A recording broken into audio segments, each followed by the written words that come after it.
Hey guys, and welcome back to my channel, Microscope Beauty. Today I'm sharing with you 10 different ways you can use that empty notebook you've been hoarding. I know personally that if I see a cute notebook, I'm gonna buy it. I need it in my life, but I have this huge collection of them and I wanted to find a way to start using them up, so I'm gonna share with you some of the ideas I've come up with. My first idea is to create a book of lists. So every page, create a whole different list. The first one could be about travel, and then you can write about baby names or books you want to read or places you want to go, that sort of thing. And then every single year following, create the same lists and fill them in without looking at the previous year. It'll be a cool way to see how things have changed and progressed and how you are different. My second idea is kind of a no-brainer, but use the notebook as a bullet journal. It's so popular right now, and there are tons of tips and tricks on Pinterest of how to do it, but any blank notebook would work for that. You can add habit trackers, you can do a weekly spread, you can really just make it your own, and that's the really cool thing about bullet journaling is it's just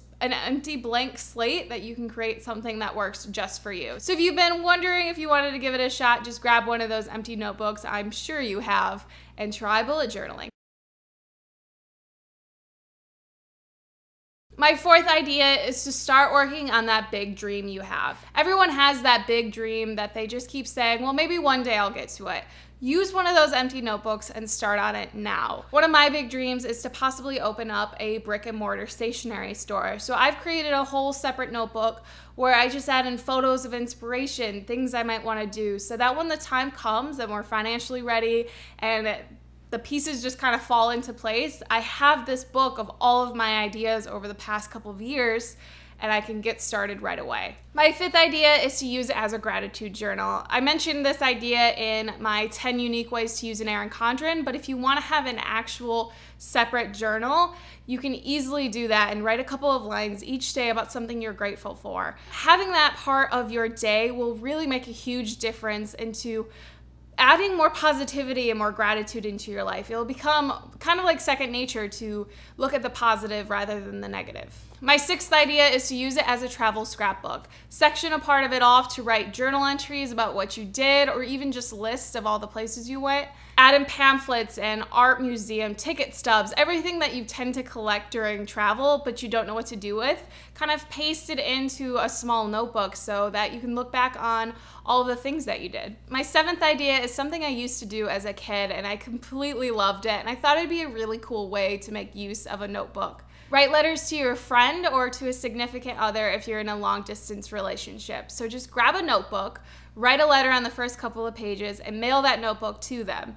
They'll write their response on the next couple of pages and then back and forth, back and forth. By the end of this notebook, you'll have an entire conversation either with your loved one or with a friend who's far away. And it'll be a really cool way to document the time apart or the experiences in your life in one set like notebook. I always find that's interesting about letters. I used to save them all the time, but it was only one side of the conversation. This is a really great way to see both sides. My eighth idea is to write letters that you'll never send.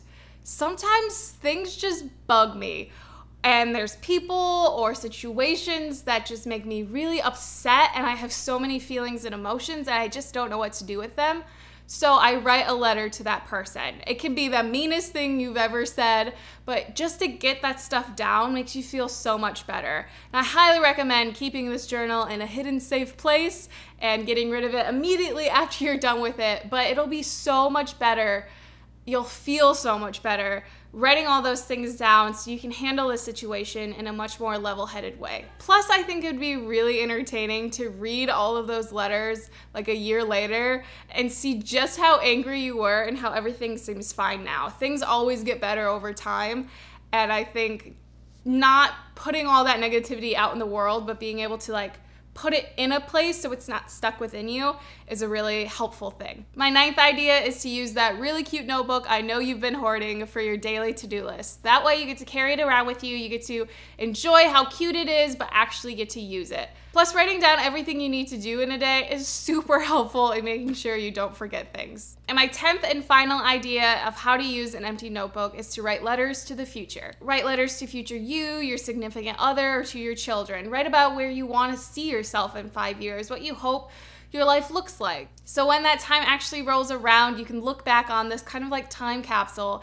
and see how you imagined your life to be, and you can compare it with how it actually is. It's kind of like those things you do when you're like in 6th grade. You write a letter to your 12th grade self, and then at graduation you get this letter from a younger you with all these hopes and dreams, and it's just really inspiring and keeps you motivated to see how far you've come. But that was it. Those were my 10 ideas on how to use an empty notebook. Let me know in the comments below what your ideas are. How do you use up all of those notebooks we tend to just collect and keep coming into our lives? How do you use those up?